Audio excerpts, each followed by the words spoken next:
Welcome to the Movie Vault. This is Ben. And this is Zach. And today we bring to you from the beautiful mountainside and countryland of Japan a movie called Yojimbo, which has been oft referenced on the Movie Vault since the Seven Samurai episode, probably. Did we do that before Fistful of Dollars? Or the Fistful of Dollars episode. Which one came before? I honestly do not remember. Hmm. I don't remember which one came first. Well, they were in the same time period. Okay. They were very close to each other. I think Seven Samurai was first. Okay. Well, somebody will check me in the audience, and they'll email me at themovievaultpod@gmail.com, and they'll correct me if I was wrong, but I'm pretty sure I'm right. But yeah, Yojimbo is a movie made in 1961 by a guy named Akira Kurosawa. Kurosawa is revered as one of the greatest directors in cinema history. And I can say that with confidence. I was going to say like in the last 60 years, but that'd be kind of dumb because if you think about it, cinema history isn't actually that long. Mm-hmm. So it's a little bit easier now to be one of the greatest. But Kurosawa definitely is up there based on what his peers think, what I've seen of him, and what critics think, I would say. So I'm fairly confident in that opinion. Yeah. And we previously reviewed Seven Samurai, which is actually my all-time favorite movie still. Yes. To this yes. day. A classic. That was 1954. So this film came out 7 years after that film. Right.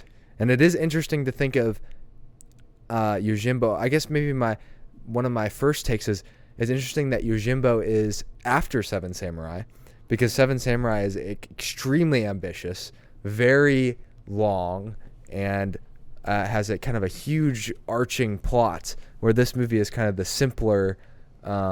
Maybe you would think of it as a sidekick to Seven Samurai, but it came after.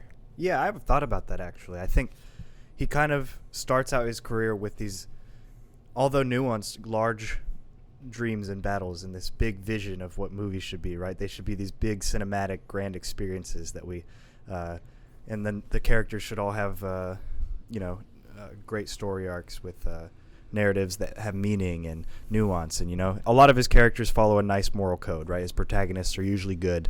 And then each of his films are actually representing kind of current events in Japan as well. So if you mix all that together, the good characters, the grand set pieces, the grand narratives, and the representation of the current Japan, depending on when the movie came out, I think his career shows more focus as he goes along. So I think at first a way to represent a post-World War II Japan is to show a grand scale battle, right? And then as he went along in his career, I think he focused more and more on some of the characters, to where he can actually represent whole nations just by characters, right? So we have this film Yojimbo, and we'll get into this a little bit later as well, that Yojimbo, the characters in it, so Sanjura, the main character, and the two warring clans kind of represent these archetypes of World War II or previous wars that Japan has been in. And he can do that in a way where characters represent these large, politically minded, nations or groups of people, rather than representing it in a large-scale combat. Mm-hmm. So I think the shift of focus is there. I also think that he has kind of, I think his star power increased. I think Mifune really could carry this film, and I think once he discovered Mifune and then just made a few more films with him, he was like, Mifune is really the guy we can rest an entire even franchise, right? Because Sanjura is the sequel to this film, and upon his shoulders. So those are the two reasons why I think it's kind of, those are my theories. I haven't found any reason why it went from like this big ambitious project to a nice character film. Yeah, definitely. And I think it's interesting that you bring up Mifune, because you could say Mifune is like Kurosawa's De Niro or DiCaprio, like Martin Scorsese had. But I would say it's even on steroids to that, because Mifune, I believe, was in 24 Kurosawa movies. Oh my gosh. Which is a lot. And most of the major movies that people think of when they think of Kurosawa, Mifune is the main like title character or like the one of the main characters in the movie. Yeah, I think of the 4 Kurosawa movies I've seen, or is it 3 or 4? Let's see. You've seen 4. Rashomon, Seven Samurai, Yojimbo, and High and Low. I believe Mifune is in all of them as a main character. And you can see why. I mean, the range that this guy has is very impressive, and they just seem like a cohesive unit. And what I saw with High and Low, and maybe I'll touch on this a bit later, is that Mifune has can play both parts of samurai and somebody who is set more in the modern day. Mm-hmm. But not to get too in the weeds yet, I'm just gonna read a simple summary off Google. And this is just like the main film synopsis that comes up when you say summary of Yojimbo. But it gives a good place to go from. It says, a nameless Ronin, which is a samurai with no master, played by Toshiro Mifune, enters a small village in feudal Japan where 2 rival businessmen are struggling for control of the local gambling trade. Taking the name Sanjura Kubatake, the Ronin convinces both silk merchant Tezemon and sake merchant Takuimon to hire him as a personal bodyguard, then artfully sets in motion a full-scale gang war between the 2 ambitious, unscrupulous men. Mm-hmm. It's interesting that you say that. It's funny.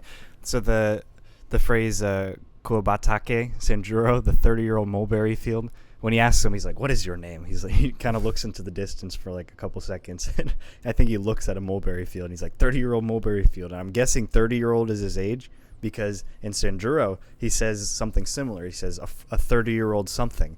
But he says, but I'm actually getting closer to 40 now. Yes. So, yeah, this is a classic. We might say a classic now, but I bet we might talk about how Kurosawa kind of set this in motion. But this is sort of a place that it's a desolate townscape that has been kind of ravaged by the fact that there's not one gang but 2 gangs. So they're in sort of this micro civil war in their town. The silk and the sake trader is it sake? Sake. Is sake an alcoholic beverage? Mm-hmm. Yeah. So those are the 2 products, but they're not really focused on that because they're trying to gain control over each other, but they're sort of in a gridlock.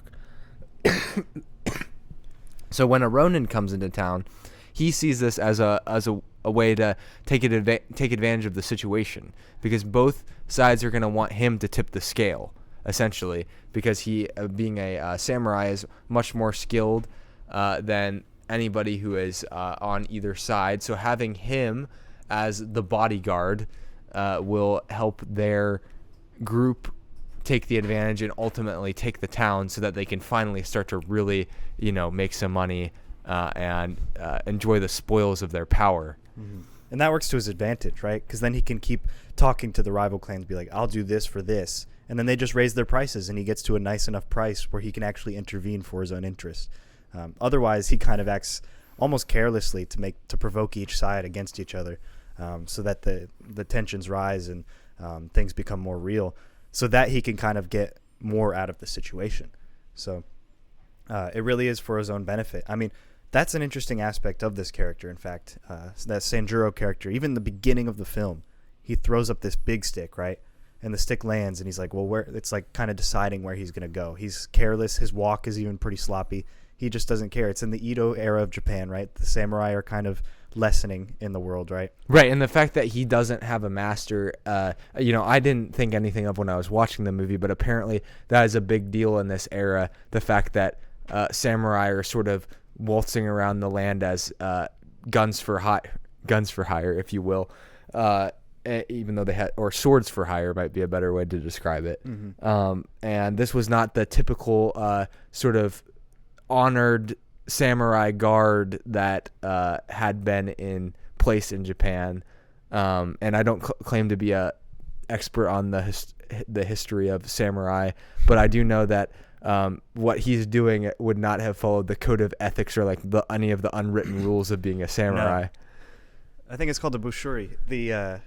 the way of the warrior, right? Because I think it's two words combined, the warrior and way or do, but there is like this samurai code that he kind of is foregoing because of this lack of structure of the samurai, and it's shown like the tables are really reversed on him. Usually, samurai were revered as like these great warriors who served a noble force and had this kind of almost we talked about this one time, but almost like a Knights of the Round Table type of vibe, or a secret society, the Illuminati. I don't know, something a little less creepy, but noble at their core, and follow a strict ethic. And the tables are turned. The roles are reversed. Now he's going up to these people and saying, "I will show you what I'm worth." And he's saying that, "Let me prove it to you that I can actually do what I say I can, and that I'm not just carrying this sword for nothing."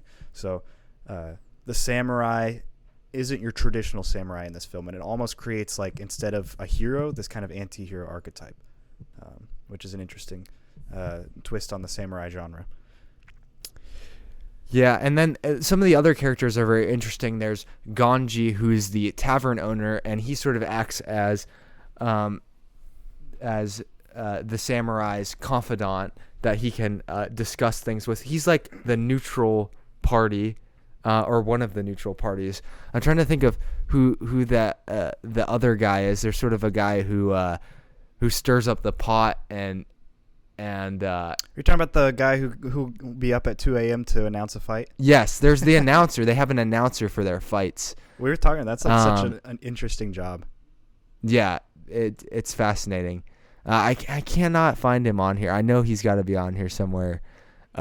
But once I find the character, because he's hilarious in the movie. Yeah. And that's the other thing about this movie. It definitely has a much more comedic energy than like Seven Samurai or Rashomon. Mm-hmm. There's moments that are like intentionally like overdone or satirical, maybe in ways that is even harder for us as like non-Japanese citizens to understand sometimes. But like there's definitely like a fact that like there's hyperbole being used with the characters. They have very cartoonish, like, big reactions to things. The fighting is very swift and it has a certain style, and all of it is on purpose. Like, and some people have even called this Kurosawa's comedy, which I think is interesting, because you, like, to the person who is unfamiliar with this work, they might not be able to see it right away. But yeah, there's definitely moments that are like, this is like funny. Yeah. Especially between the two leaders of the clans. Yes. Just kind of, because you're contrasting Yojimbo against them, just kind of. And that's Saibi and Unosuke. Yeah. No, wait. Saibi and Ushitora, yeah. Because there's also Ushitora. I thought it was Ushitora and then his brother is Inokichi, right? Or is Inokichi the other clan member? There's one that has 3 brothers. Yeah, so that's Ushitora, and then he has his 2 little brothers. Yeah, Inokichi and Unosuke, who's the one who ends up having the gun. Mm-hmm. And then there's Saibi, who is the original boss, and he operates Seibe. He operates the brothel, and he also has a wife, Oren, who is the brains behind the operation. And then he has a son who's like timid. His name is Yoichiro, and he is not as strong as his father wants him to be, and he ends up being sort of like a weak point for Saibi, and is easily kind of like taken advantage of, especially by the other side. Mm-hmm. So those are sort of, I mean, there's not a ton of characters in the town. You're like, where are the people who live in the town is often the question. I think there are people, but they're very, you get the feeling it's definitely bad times, and maybe people have moved out to some degree. Or maybe like it's at this point, it's like you kind of have to align yourself with one group or the other. So you've sort of by de facto become one of the henchmen, and then the wives and children are hidden away somewhere. And that's why that little guy who was running around kind of announcing the fights has such a great position, right? He's necessary for both sides. So he's never really in danger. The hard part is you got to be up like 24 hours a day. The guy who has it the best, though, is Atushi Wanatambe, who is the town's coffin maker. Yeah, and he's profiting immensely from the carnage. Mm-hmm. Yeah, the famous line, "Give me 3 coffins." No, make that 4. Yeah. But Yeah, so I mean, it really is an interesting town, right? It's not the best conditions within this town. It's pretty isolated. It's in the middle of Japan, where there are not many civilizations, and this wandering samurai comes and is starting to meddle with these two warring clans, and kind of takes advantage of them. And we'll eventually see that, like, this kind of careless person that we thought of at the beginning of the film eventually starts to take some care for some of the people there once he sees the injustice done on some of them. And eventually, by the end of the film, he becomes a selfless hero. He kind of regains his samurai honor. The moral code that he was supposed to stick by kind of becomes part of him again. And he does it without payment. He does it without any compensation. It reminded me, actually, of the film Seven Samurai, where the main character goes, that, you know, there is victory, but it's not for us. So, I'm talking about, like, for the samurai, for the people who protect, they never are the ones who win. They're never the ones who have the victory. It's always the people that they protect that have the victory, and they are the ones that are sacrificing themselves. So he regains that sacrificial part of himself, and I thought that was an awesome, amazing story arc. Yeah, it's a great ending, and it involves a character named Nui, who is the wife of a farmer who had to essentially sort of was coerced into, I believe, settling a gambling debt by giving his wife to Ushitora. So, you know, being compelled by this. And this is the only moment where we see Mifun's character seem 30. I'll just call him 30-year-old Mulberry Field. Well, Sanjuro, because I think they call Sanjuro. him, yeah. Sanjuro, yeah, is kind of at a disadvantage because everything else is kind of tactful. This is the only thing that he like does so emotionally, and then like any of his plans, some of his plans get foiled, and he eventually, he doesn't get caught, but he has to go into hiding. Well, he gets injured. He does, so he eventually gets caught and he hides, and then they find him again. And then he's tortured for a little bit, and then he escapes. Okay. Yeah. I forgot that part a little bit, but yes, that is what happens. He comes back to the town. That's when the final showdown happens. Mm-hmm. And the interesting thing about this movie is it ends with a guy bringing a knife to a gunfight, if you will, and that is Sanjuro, who is faced with the younger brother of Unosuke. Unosuke, who's the younger brother of Ishitora, who I probably pronounced 3 different ways, but you get the idea. And he thinks he's been cocky the whole movie because he has this gun, because nobody else has a gun in the town. But unfortunately, he's no match. I mean, fortunately for the townspeople, but unfortunately for him, he is no match. Yeah. And there's a little bit of drama, but yeah, he dies, and he's unable. He almost gets the gun to try to shoot him, but he can't. Was that a trick strength at the end when he tries? He's like, just hand me my gun so I can die with it, so I can go to the other side. Yeah, I think that's a trick. It's supposed to be, and then he doesn't have. He like dies before he can actually. Yeah, I mean, obviously it shows him trying to do it, but like, why would Sanjuro actually give it to him? Did he know there wasn't a bullet? I feel like that's Sanjuro's confidence in himself. I don't know. I mean, I'm just speculating at this point. It reminded me deeply of. There's got to be a reason. The Deer Hunter. Yes, that's true. It did remind me of the Deer Hunter. Christopher Walken's character. Yeah. Now that's that. Yeah, I really appreciate the contrast. So really, Kurosawa kind of tried to make this distinction between. So Tatsuya Nakadai's character, Unosuke, the youngest brother with the gun, he comes into the movie about halfway through with his gun, and Kurosawa wanted him to be the contrast to Sanjuro. He wanted him to be the guy that's kind of cocky, the one that comes in without a plan. He was full of himself, right? Right. His plan is that he has this gun and he's better than everyone. That's the extent of the plan. But it's crazy. So it's an awesome, amazing contrast. That's very complex because both of these are the only 2 characters in the film with courage, right? But what is their courage founded upon, right? So Sanjuro's is founded upon skill and honor, right? And that's why he wields the sword. And then Unosuke is upon himself, like thinking upon his cockiness, and he kind of has like this failsafe of the gun.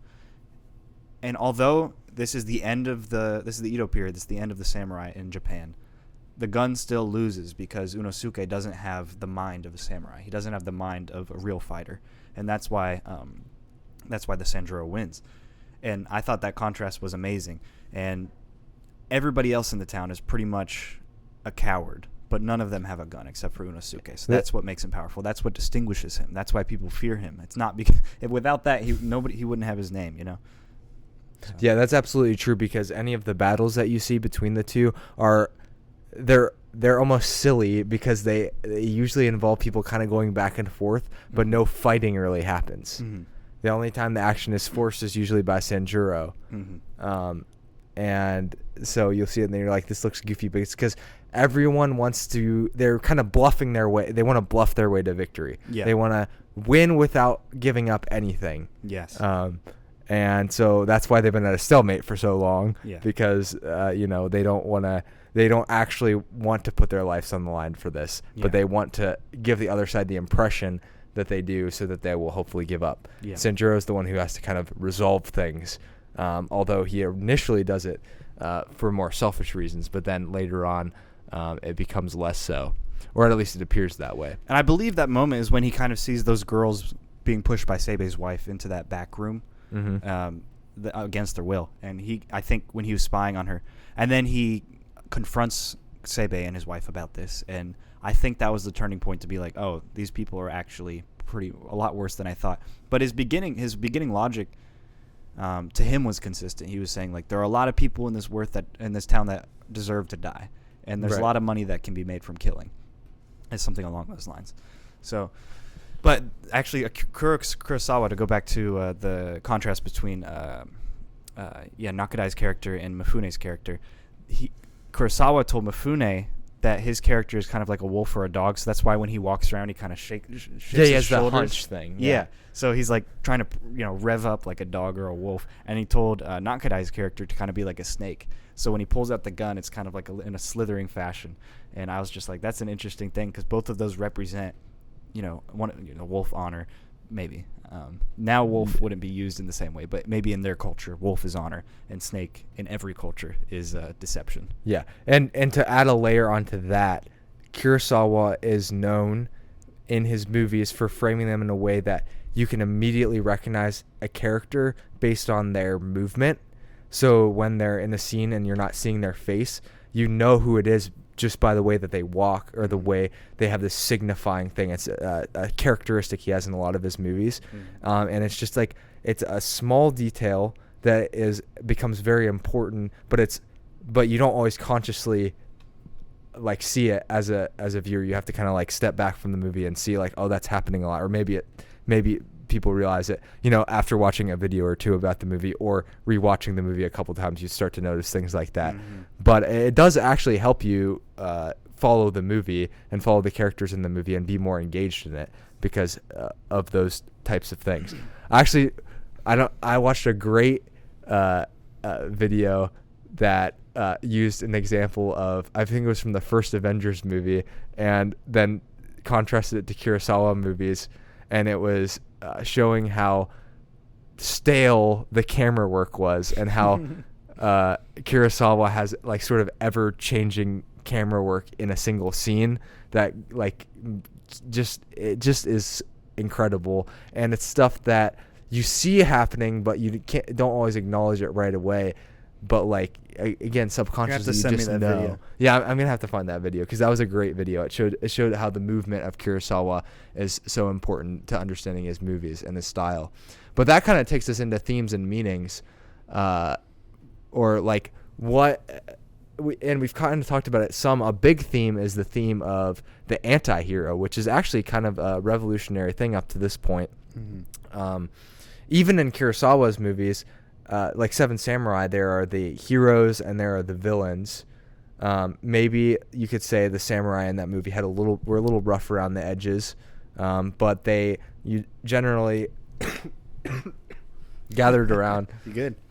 Yeah, I got this 8-week cough for a good cause, because they were defending these townspeople who had nothing and could do nothing, and that it was again the honor of the samurai. It was enough reason for them.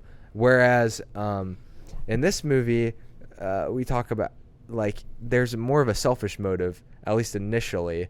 It's a little bit more gray. But then the character kind of is able to, Sanjuro is kind of able to redeem himself. But they're still irredeemable villains in the movie. Yeah. So they're still like an evil, but it's sort of like there's an evil and a we're not sure type person. Could go either way. Yeah. Definitely. Yeah, I think, I mean, that just shows how good his character arc is, of kind of coming in with this carelessness and then kind of coming out with the honor of the samurai. But I think a lot of this, what I've read at least, this isn't something that I noticed necessarily right away because, as you said, we're not Japanese historians, right? Right. Yeah, we wish we were. Yeah, we wish we could automatically just be an expert in any subject of any movie that we review. Hey, if we get Neuralink. That's true. Yeah. Our podcast will be obsolete, though. Would you get Neuralink? We've talked about this before. It just seems scary. Have your views changed since last time we talked? I don't know. Probably not. Okay. I think we shared the same view. I think I was a little bit more, I would do it. I think we just kind of were like, it feels like you'd have to do it. Yeah, they'd force you. You have, like, only Neuralink approved humans can go on airplanes or something. Right, yeah. It would be, never mind, I'm not going to make that comparison. like some kind of thing that everyone had to get 2 or 3 years ago. Gotcha. Anyway, yeah, I think this film, from what I've read, Kurosawa, as a fact, always makes his films, as I said earlier, represent a few things, always has strong characters, always has a story that is grandiose and with great drama and good acting and good writing and dialogue, and that actually has meaning and has good themes and talks about some subject in a meaningful way, which is great. That's a breath of fresh air. But then the third thing that his films always have is a commentary on Japan, whether that's Japan at the time that Kurosawa was living or before that. Not in the future, unless he was going to do a Clockwork Orange type of thing. But the interesting thing about this film is you have these two warring clans kind of being greedy about money, and Kurosawa wasn't a fully on-board capitalist, right? So a lot of this film was based off of the rise of capitalism within Japan. Like, the free market was kind of open a little bit before this film came out. And it's post-World War II and everything, so Japan's very different country, right? Especially after Hiroshima, Nagasaki, stuff like that. So there are these two clans kind of that are driven by almost a business standpoint, right? Because they're two businesses. They're gambling, they're businesses selling, what is it, sake, you said, and running a brothel. Sake and silk, and yeah, it was all business related, yes. And then even Sanjuro coming into the middle of this, his motive was money, right? So he made this film with every single character's original motive to be money. And what he did was find a way for the character to go through circumstances that changed his views so that he no longer cared about money but cared about human life. Right. And that was a lot of what Kurosawa was trying to push across. It wasn't the main point of the film, I don't think. No. I think there are a lot of cool things a lot of cooler things that are the main parts of the film. But I think that was a subplot of the film that Kurosawa even discussed when he talks about this film. He's like, yeah, it's about the rise of the free market. I don't even know if it's full on capitalism. I think it's just the rise of the freer market, which would have been a newer concept in general in Japan, I think, post World War II, and just considering some of the other movies like High and Low, certainly deals with those sorts of things, with the main character being a big shoe executive, and the villain being sort of in a different social class, and there being this like social class dynamics and wealth gap and that sort of thing, but the humanity of the character still being discussed in spite of those differences. So it's like, how do we deal with the fact that value is now kind of being defined by money, but we know that human life isn't actually defined by that? Yeah. So it's like, and Kurosawa has a lot of, before World War II, and Kurosawa was alive for that, right? Before World War II, there were these different classes, like different levels of people. All throughout the world, there are these different classes and levels of people. And a lot of some of the greatest filmmakers, we talked about this in our 99th episode of even the American System. We were talking about Killer of Sheep. That's right. Just like there are a lot of times like different levels of people within societies, and some of the greatest films are about discovering, or kind of even just displaying or putting on not a pedestal, but I guess just displaying is the right word. I don't know. I was trying to find Yeah. a synonym mid-sentence, but I failed. This is why Neuralink would help. You can just like, Yeah, would it you would like to filter out insert your this words. word? Yes. Yeah. It made me sound so smart. Then everyone would sound smart, and every conversation would be so It annoying. would be so hard to sound smart. So then what you do is it would you lower your yeah. intelligence level to normal or whatever. IQ. You could Then you sound cool. It's cooler to like talk. So you you can don't literally sound change smart. your IQ. Like what That'd IQ be would you like crazy. to be today, sir? I want to be lower IQ. I'm gonna go with 50. It's the cheat day. I just sort of want to enjoy things. Would you like to be Albert Einstein today? Yes. But All right, it's work day. Albert Einstein. yeah. And then like the standards would raise so much. Like Yeah. your average Albert Einstein would be paid $1. Imagine an hour. trying to get into med school with Neuralink. Oh my gosh. Well, we wouldn't need doctors by that point. Yeah. Everybody would just stitch their arms up themselves. Yeah. It's just like there's just an algorithm that determines what treatment plan you have, and No, there's here's the just thing. people that execute. This is the truth, Ben. Everybody would be their own doctor, but still no one would have health care. I mean, that's Well, I know what I need to do, but I can't pay for it. yeah, like that's true. Money will always be an issue, no matter what system. Yeah. Anyway, that's what Kurosawa was talking about in this film. What a great segue. My IQ's 100 today, which is I guess average. so. I really don't think my IQ is that high because I tried to take an IQ test once, and it was If just you like try a to bunch take of an IQ test, it's low. I'm sorry. it's just a bunch of patterns, and I got frustrated, so I quit. So I don't even know what my IQ is. I think quitting an IQ test indicates high IQ. So good. For Really? you. Mhm. I guess maybe it's the opposite of what you. If think. you go online and search for what is it, enneagrams, Yeah. then your IQ is below 50. I'm sorry. If you astrology, even. You're trying to box people into nine things, Yeah. but it's really more than Myers-Briggs. 9 because it's like you have wings and stuff. And I've never been able to really understand what Enneagram I am because you take this whole quiz and then you're supposed to choose which one fits the most with you. But you get 3 options. I'm like, that's like 3 of the 9, right? So Yeah. So why didn't you just Ask me pull what numbers person- out of a hat or like something like that? That's your Enneagram, and then you were like, oh, maybe I am kind of like that, like. And this is What last do you thing think? I'll say on it. Do you think Myers-Briggs Oh. is any better with a 16-point system? Isn't that the INFJ stuff? Yeah. That's what I did. Yeah. Yeah. So I'm INFJ. I'm apparently. ENFP. What is that? Yeah. Oh, extrovert. Extrovert, intuitive, Neurotic. Yeah. No, I'm just joking. Feeling, perceiving. I think. Oh, okay. Yeah. Yeah. I'm judging. Yeah, you are. My brother's like INTJ. It's like less than 1% of the population. Yeah. Mine's actually the rarest. Mine's pretty common, I would have to say. Yeah, you're I think it's basic. pretty common. You're a basic Starbucks girl. Yeah, I am. Every Starbucks girl. But the thing you that have that I will say gives it some validity is that, yeah, when you read the thing, you're like, oh yeah, I am kind of. But I don't know. That's just you start to like put your personality in a box, and you're like, this is. Oh, I am like this. Anyway, I just feel like we don't understand. Human beings have way more in common than we think. So if you're like, oh yeah, that's me, like most people are probably saying that. or at some point there was a situation that they applied to that they were like, yeah, We're Or- just all so disconnected. We forget how similar we are. yeah, Because we see like the guy who's on TikTok and goes and asks rich people how they got their money, and like they don't realize he probably has cold feet when he sleeps at night too. yeah, and like emotions and feelings are like so malleable and like ever changing, like. So I guess at one phase of your life you could feel all these different emotions. It's just very hard to like. I think when everybody think has a it's that- different worldview, then when you find a similarity, the world feels a little bit smaller, and then you're kind of like, is this weird feeling that like other people have lives? What is that called?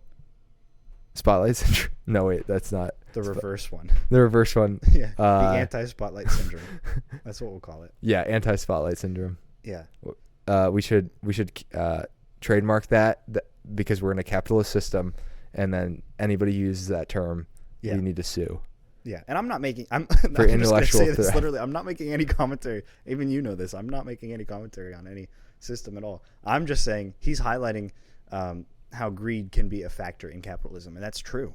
So Yeah. we see that every single day. And I would say greed can be a factor in capitalism, but greed also is a factor in any system greed is because a factor in humans socialism, are greedy. communism. I mean, totalitarianism, greed, total. Any sort of thing that you can come up with that's a system, ones that haven't even been invented yet, greed is going to be involved somehow. What would be a great? What kind of system do you think Kurosawa's gonna go for? I actually don't know. Like, I'm not really sure what Kurosawa wanted because after High and Low, I was a little confused. I actually don't know whether Kurosawa is really that concerned about the system.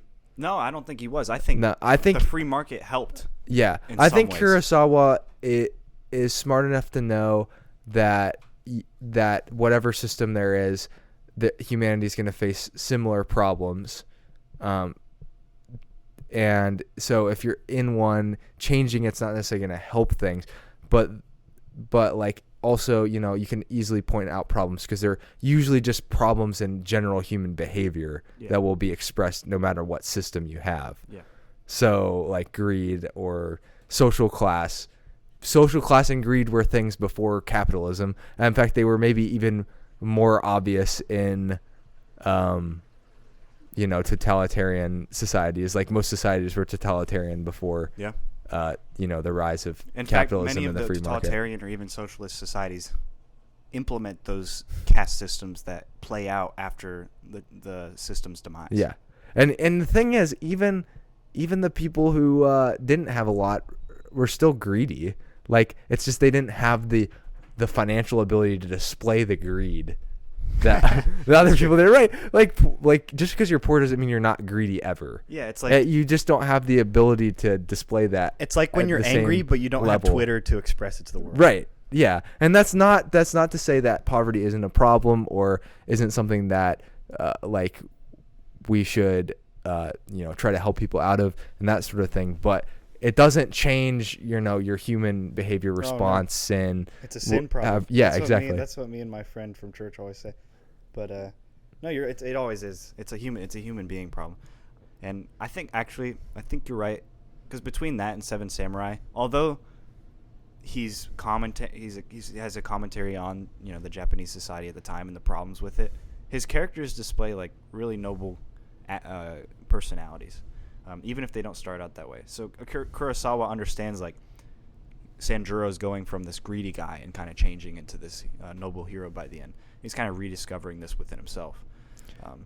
So I think Kurosawa values a lot of the same things that we might value. Yeah. So do you think that is the overall like main meaning and takeaway from this movie? I don't think so. I don't think it's Sanjura's story arc.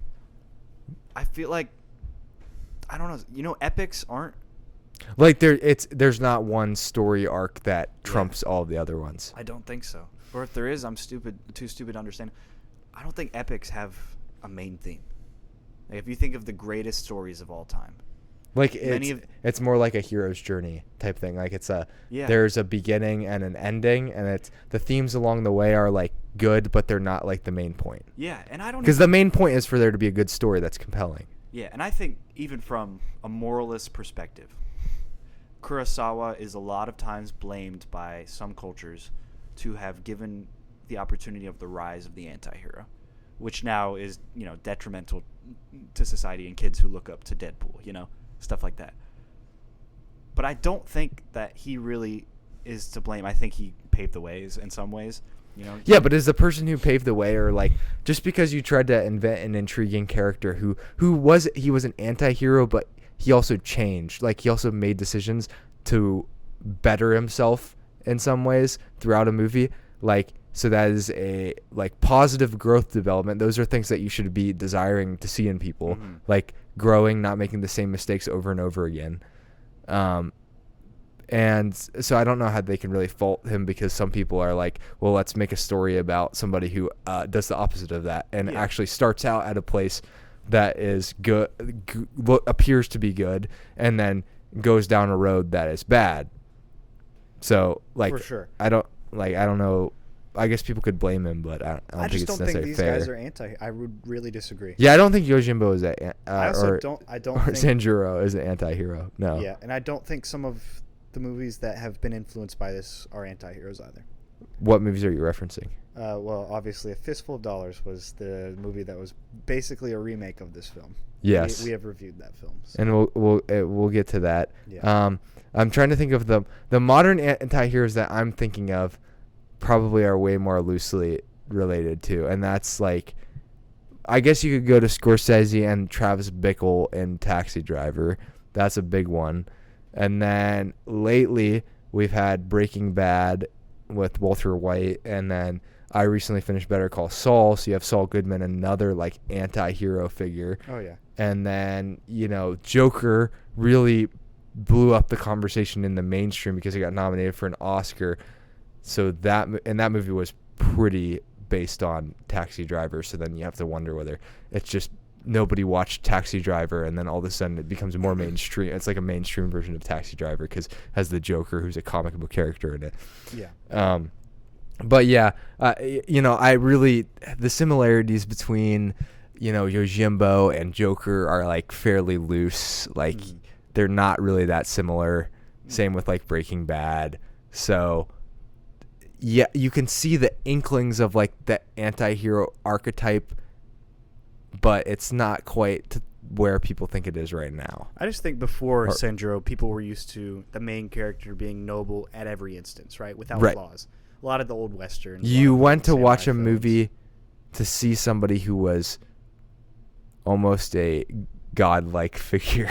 Yeah. Like I hesitate to say that, but it's because that's the way the movies presented it. Because you couldn't see any mistakes that were made off screen. Sure. Because you only saw what's on screen. Mm-hmm.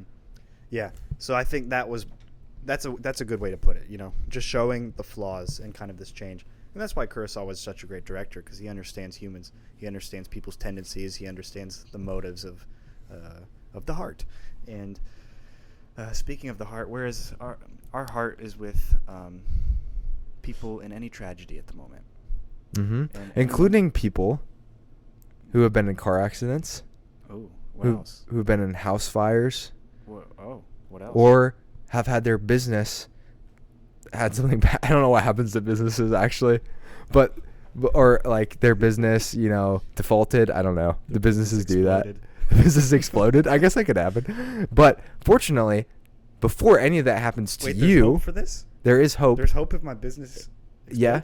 If you are preemptive, do you want to think ahead? Think of the possibilities of things that could happen. Oh, okay. And then you want to call Hedman Anglin Agency about it. Because they can provide insurance on these things. That way, if something happens, you get money back. Seriously? They'll give me money? Yes. For free? No. Well, not exactly. I mean, for free if I give them a monthly rate? Protection, yes. Oh, that's basically free. But not free. If you just forget about that money, then yes, it's free. But not legally free, but like free in my head with an asterisk. Right. If you're using the sort of convoluted math that you're using. Is that the one that has the phone number 614-486-7300? How did you know? I think I saw that on a commercial. Yes. Maybe you saw it on the Movie Vault. Speaking of which, you should listen to the Movie Vault, which you can find everywhere on podcast. Oh, wait, you are listening to it. Jimmy Fallon the other night was talking about us, and he goes, "The Movie Vault is the best podcast that I've ever listened to in my entire." He makes his kids listen to us before they go to bed when they're in their bath time, and he puts the bubbles in the bath, and he says, "Listen, guys, tonight we're gonna listen to Henry Fool by the Movie Vault with the director of Killer Sofa, Bernie Rao." And the kids are like, "Yay, Dad, you're the best." This is my favorite episode. And this is the best part. He said this on show last night. He said, "This repaired my relationship with my wife, because before we go to bed,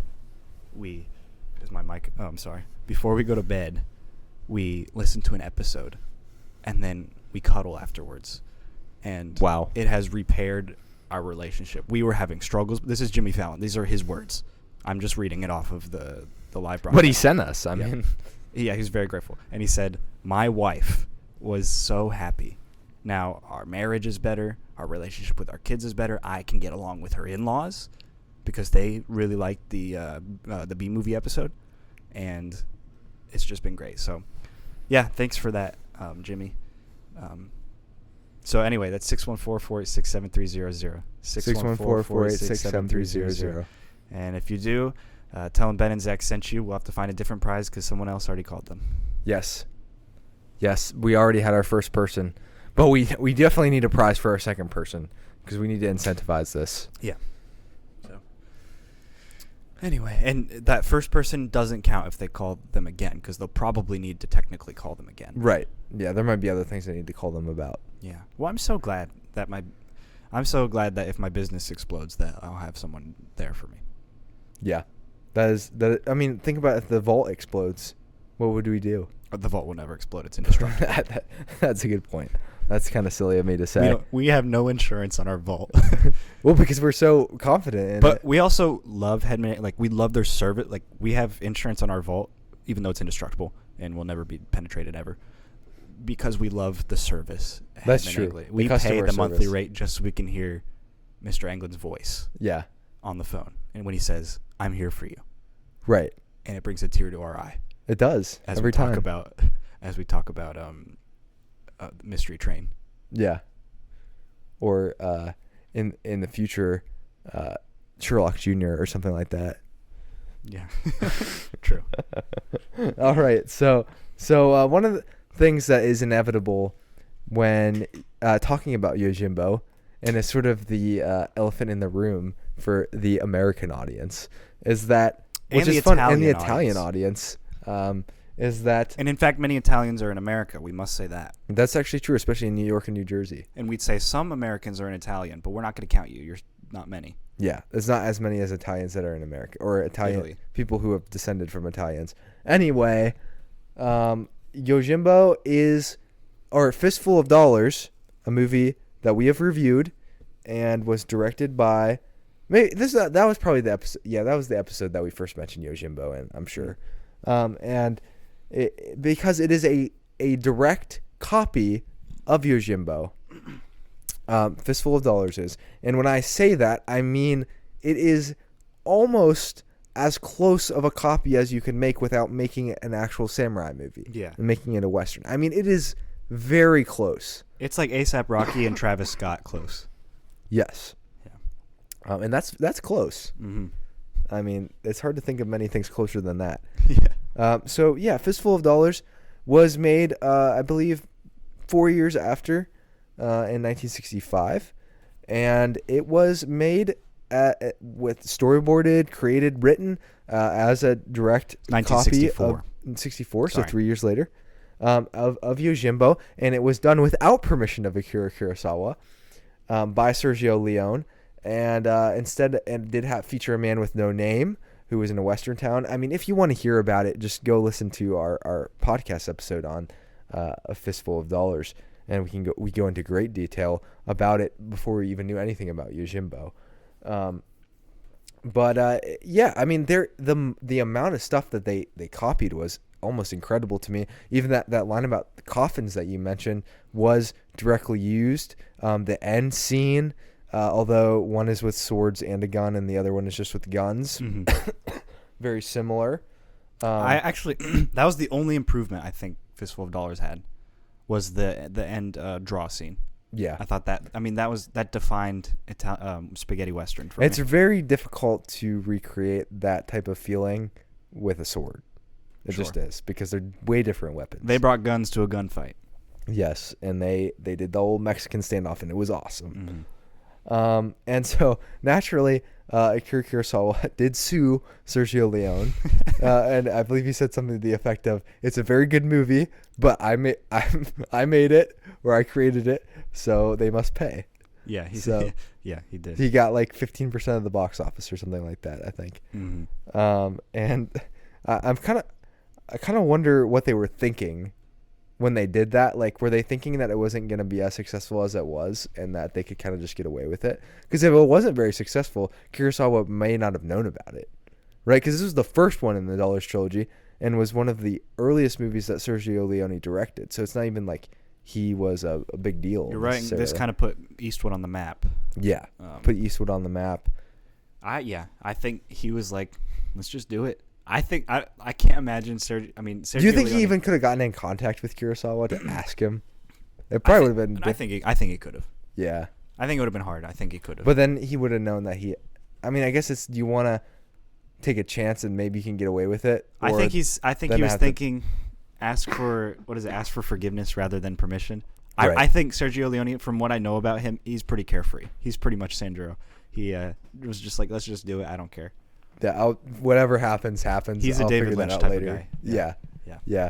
Do you think there wasn't, because of how well Fistful of Dollars turned out? I feel like there's not much discussion about this, but do you think like is it cheap or in any way diminishing to Leone that he did copy the story directly, or is it like cool that he adapted it to the Western? Because it is interesting because the videos we watched pointed out that Kurosawa was very influenced by like John Ford and like the Western style, like movies like Stagecoach and The Searchers, and other John Ford and John Wayne and those types of movies, the classic American Westerns, I guess, that had more of the like good guys and bad guys type thing. And so Kurosawa, Yojimbo was influenced by these Westerns, and you can see it in like the way that the town is laid out and sort of the sparseness of it, and some of the movements, and even like probably the scenes at the end with the showdowns were probably influenced by Westerns. Yeah. But then, so it's sort of it makes sense that a Western would be influenced by a samurai movie that was featured by Western. So it's like they all feed into each other in a round and round type of way. But I don't know. What do you think? Do you think it cheapens it or no? I don't know. I think there's nothing new under the sun. Nobody has any original ideas. Yeah, but this is different than not having an original. This is like a direct, like copy and paste. I wouldn't say that. No, I guess you're right. It's not exactly. I'd say. Like, think of all the characters. There's like almost every character you can think of an exact character. Even the brother. There's a brother in the other movie. There's three brothers. There's the character of the wife who's been taken away from her husband. And the child. I mean, there's everything. I mean, you can point to actual differences, yes, but I would say it's incredibly similar. I didn't feel the same way watching. Well, no, you wouldn't feel the same way because I think the style is very different. I think stylistically, you have two very different films. It's the plot and the structure is similar, but you're right, the style is different. I feel differently by Mifune and Eastwood. Well, yeah. You're right. I think. Well, they did have. Is there a world where they can both exist, Ben? No, I'm not saying that there's not. There definitely is. I think the right answer is probably that they both definitely have value. I don't think it's. But Eastwood's performance is definitely. That's one of the things that you could point out that Leone did differently. It's a much more.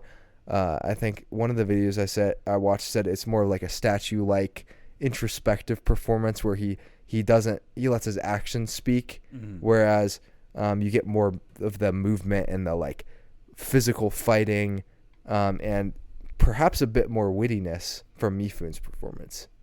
Yeah, but I wouldn't say it cheapens Leone's films because he also followed them up with two big bangers. Well, no, I'm not arguing that. I'm not saying the other two have anything to do with. I'm just trying to defend those listening that would say it cheapens it. And that it's just a remake and that Leone shouldn't have done it or that it cheapens it at all.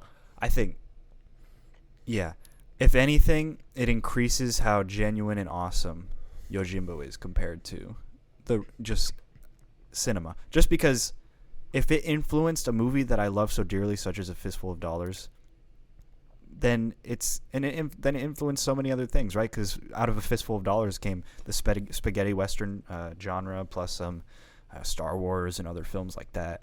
I mean, you just have a plethora.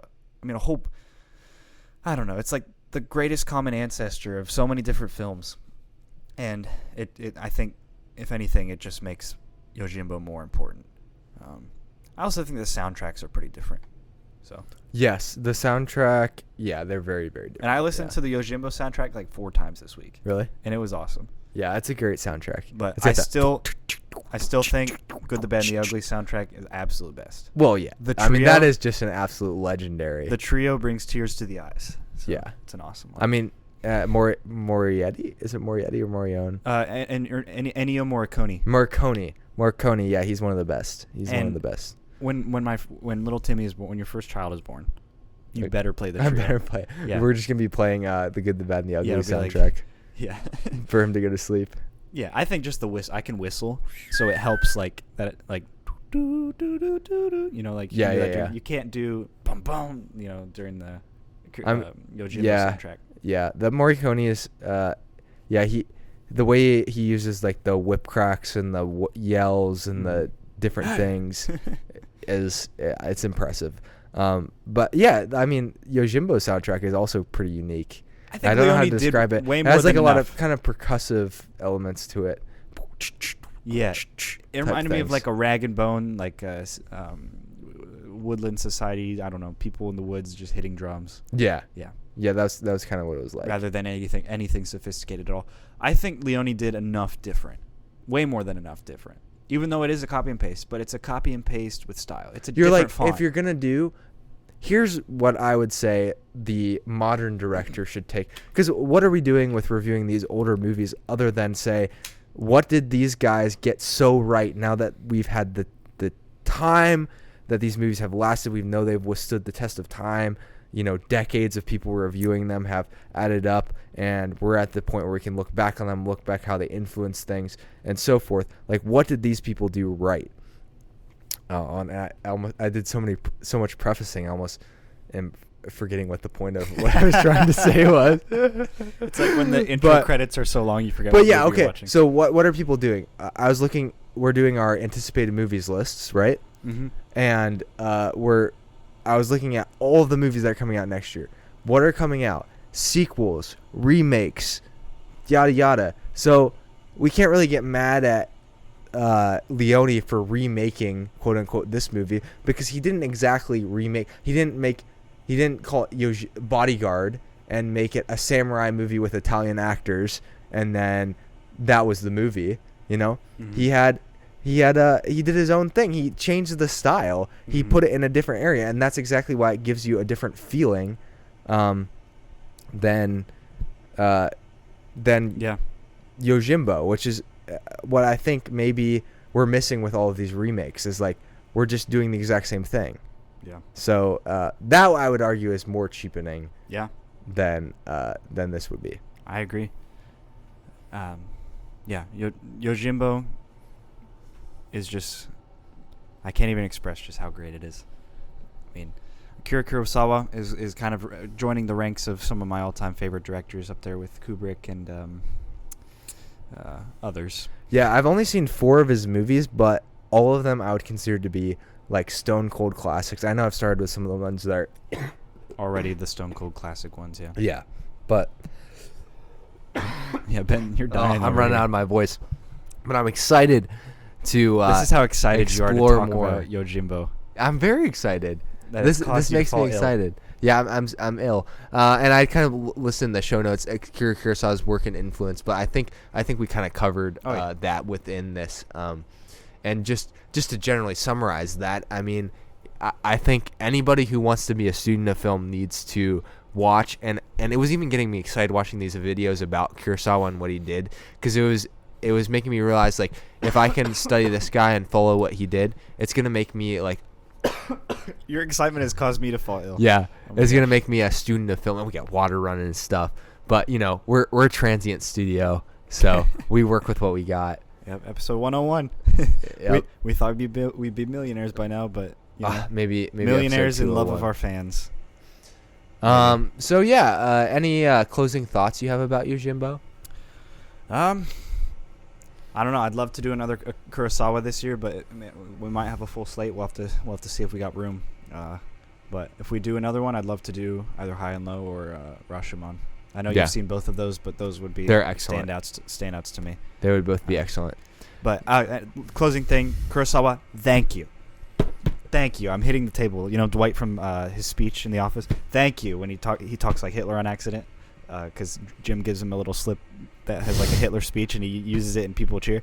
Thank you, Kurosawa. Thank you for The Seven Samurai, my all-time favorite film, and for this beauty of Yojimbo, and for its influences, and Sanjura, which I'm going to watch pretty soon. Maybe we could do Sanjura, but That's the sequel to this one, right? Yep. It's as highly acclaimed as this one. Considered one of the best sequels ever made. Wow. Yep. Yeah. Yep. Besides the upcoming Inside Out 2. Right. Right. But thank you for providing a film that is escapist, but not for the reason of escaping, purely for devoiding my mind of any meaning, like most movies are right now. but escapism into the thoughts and meanings of a commentary upon a society I have never ever been a part of, nor have I ever visited, nor may I ever probably ever visit. I use the word ever a lot in there.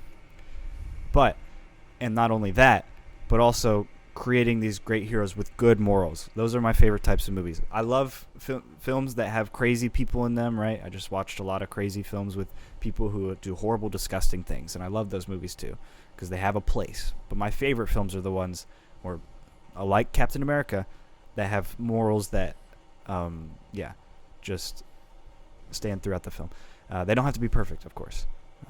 They don't have to be godlike, as Ben would say. But thank you, Kurosawa.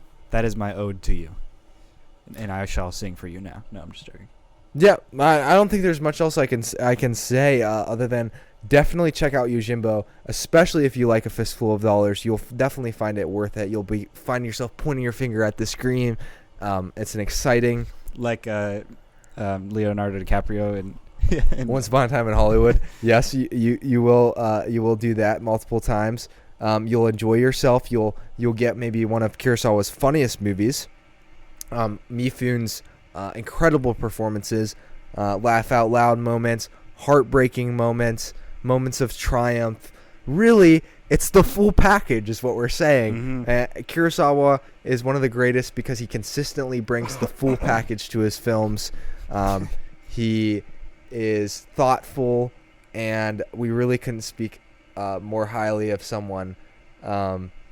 He's quickly rising as one of my favorite directors. And I just feel sad for people who don't give foreign movies a chance in America, because it's so sad, because I'm realizing as I would say I'm even just dipping my toe into the water. And your toe feels great. And it feels fantastic. It's warm. It makes me want to dip my entire foot into the water. Yeah. And then just immerse our bodies. Yeah, and then just go all the way down and just watch some random movie that's gotten 2 views from Czechoslovakia or something. No, I'm just kidding, but kind of, maybe. But yeah, it shows you that you don't have to have a America-centric view of the world. Hollywood isn't everything, and that this guy who is, I don't know anything about the film industry in Japan. I have no idea how he got funding or anything, but he got acclaim, and I watched an interview, or a part of an interview with him, one of his few that he did in the U.S., and he commanded the respect of those in Hollywood, and people asking me, like, do you know how much acclaim? And he kind of would just smile and say, well, I heard something about that. I might be well known. But yeah, I'm sure your favorite director has been influenced by Kurosawa.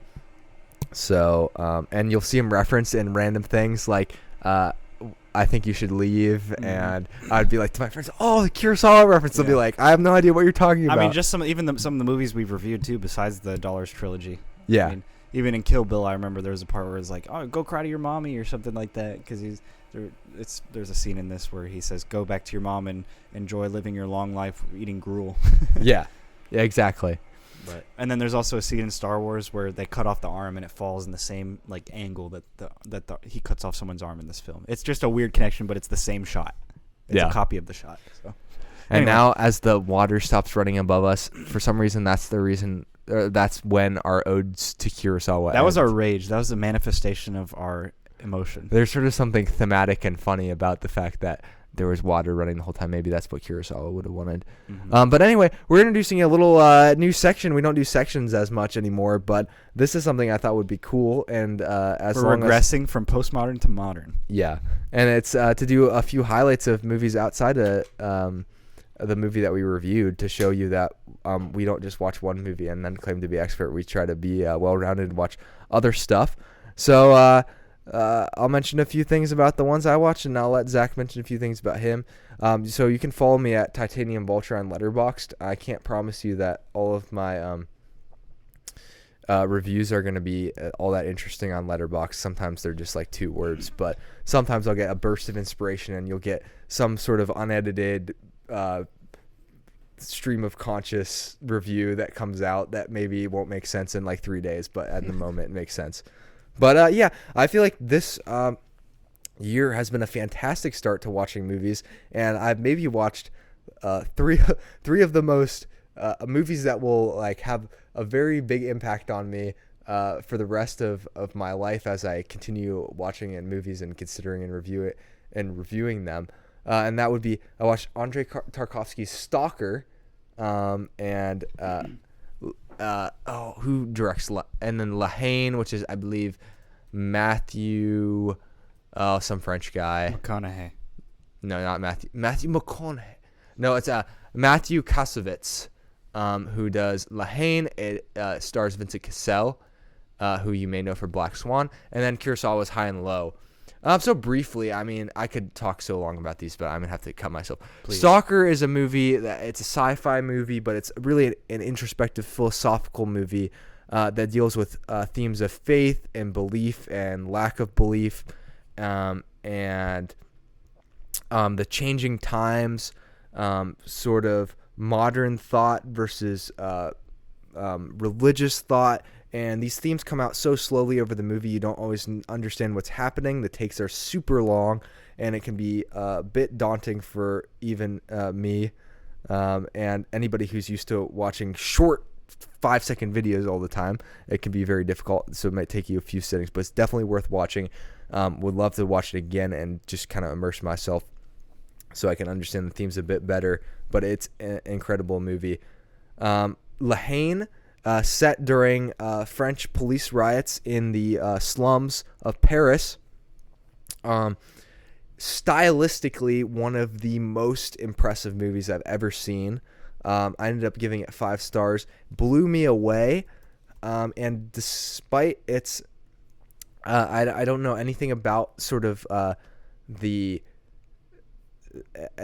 background of the history of France or what caused this movie to be inspired, but you can tell, again, it's sort of Kurosawa's, it deals with themes of police violence and social class, but in a way that's not preachy, and instead gives you the lens of somebody who's living it, which I think is a much more helpful way to learn things and to grow from things than how some films present them in like more of a preachy way. So I really appreciate La Haine for that. But again, the style is really why I like it. Shot in black and white.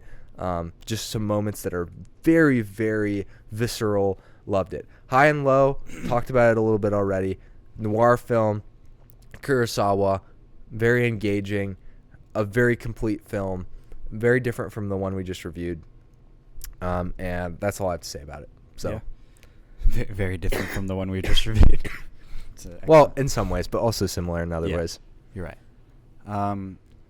I've watched 9 films this month already, which is good. I know you're at a really good rate. I'm on a roll, but most of them are kind of dumb because I had some friends over and we watched. So I'll just list a couple of them and I'll talk about some. So I watched Flubber with Robin Williams, and that led me to watch Dead Poets Society because I also love Robin Williams. That's a great movie. That's a great film. A little cheesy at the end when they all stand on the desk, but whatever. The suicide was sad. Migration. That's the only new film I've watched, and that might be one of the only new ones I watched this year. Even though we're going to talk about our most anticipated later anticipated movies that we're not going to watch. I mean, let's be honest. Yeah. I mean, we'll watch when they come out of theaters. Yeah. Maybe. Eventually, at some point in my life. Yeah, my life. When they become in the Criterion Collection as old films. Yeah. Migration was actually very family friendly, not super political, amazingly animated. So cool. Dan in Real Life, that's Steve Carell, hilarious. Kelsey Brothers documentary, funny, cool. He made the wrong choice at the end. He should have stayed with his family instead of going into another losing season. No Country for Old Men. I gave it half a star more than I gave it in our early episode. Still had a few problems with it. Master of Disguise. Not even going to say anything about that. A Trip to the Moon, 1902. One of the first films ever made. Amazing. Every single frame was hand-drawn. Hand-painted. These were pictures that were put together, and then each of them were painted in color. So the color schemes are off in every single frame, so it looks like a moving picture. And that's what the films are, moving pictures. It's also crazy and hilarious to think that one of the first films ever made is so artsy that the moon has a face. And the stars have faces. And there are aliens that on the moon that are being beaten by these wizard astronomers with the magic umbrella. And A Clockwork Orange. I watched that. Pretty classically insane film. Yeah. I mean, after you watch A Clockwork Orange, you just got to sit down and stare at a wall with a glass of tea. I tried to read the book once. It's very difficult to read because you know that like fake like dialect that they have. Oh my gosh, yeah. The whole book is written in that. Oh my gosh. It's so hard to read. I only made it through like 5 chapters. But it's a great commentary on, just how government systems and how this horrible, horrible guy ends up going to jail and then being reprogrammed and then basically becoming a political pawn. And then the government basically lets him do anything he wants by the end of the film. So he goes from doing anything he wants secretly with a mask to being able to do whatever he wants in public because the government's backing him up. I would say what I remember about this movie is that it goes in like directions that you don't expect it to. No. When you're going into it, the start you expect because you hear about the controversy of the movie. This is what I'll say. Kubrick does amazingly. Soundtrack 1, just the aura of the film, just like the feelings you get from each and every scene, the acting's the great. Colors. I remember the colors awesome. a lot. The dialogue is hilarious, right? Right. Like talking about ultraviolence and it's got this Russian influenced thing. It's an amazing dialogue.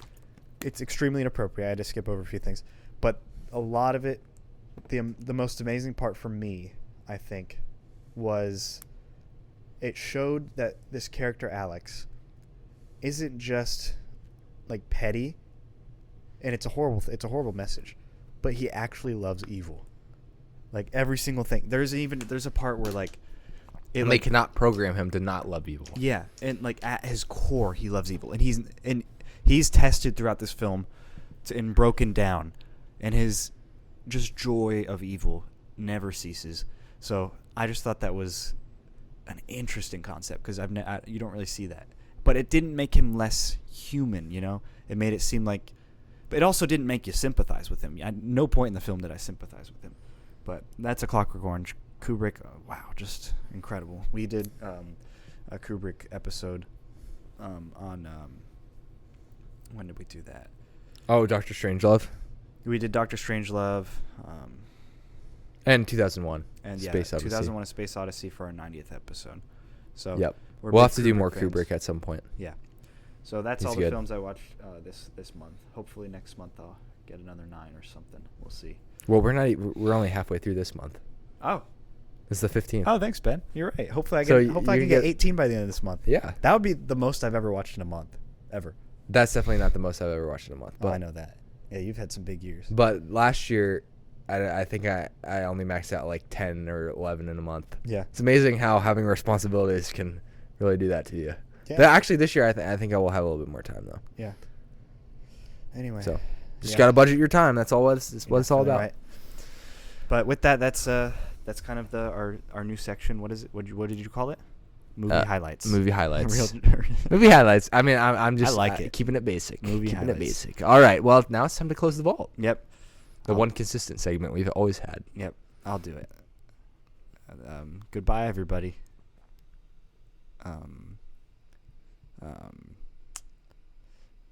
There's no cure for fools.